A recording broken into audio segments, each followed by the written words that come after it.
বিসমিল্লাহির রহমানির রহিম।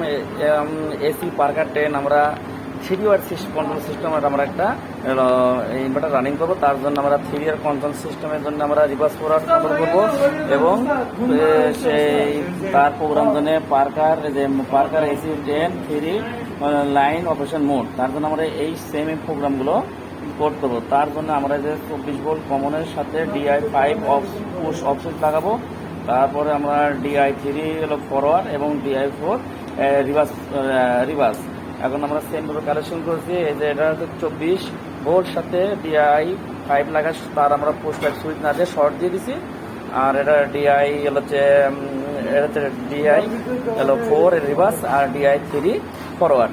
এখন আমরা ফরওয়ার্ডে শুধু পুশ করে দেবো, যে দেখেন খালি পুশ করে দেবো, পুশ করে দিয়েছি। এই যে আমার মোটর চলতেছে ফরওয়ার্ডে মোটর চলতেছে। আবার যখন আমি রিভার্সে পুশ করি, এই যে রিভার্সে পুশ করি, এই যে রিভার্সে পুশ করছি, দেখেন আবার রিভার্স হয়ে যাচ্ছে। এবার রিভার্স হয়ে গেল। আবার যদি ফরওয়ার্ডে জুটতেছে, আবার ফরওয়ার্ডে যদি আমরা পুশ করি, এই যে ফরওয়ার্ডে যদি পুশ করি, এই যে ফরওয়ার্ডে পুশ করে দেখেন বন্ধ হয়ে যায়, আবার ফরওয়ার্ড হয়ে গেল। আবার যদি রিভার্স করি, আবার যদি রিভার্স করি, তাহলে আবার এই যে রিভার্স করলে এই যে রিভার্স হয়ে গেছে, এই যে রিভার্স হয়ে গেল।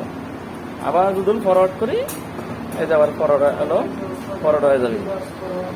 অর্থাৎ এইভাবে আমরা একটা এসি পার্কার 10 3 লাইন সিস্টেম আমরা পুশ টাইপে কন্ট্রোল করতে পারি।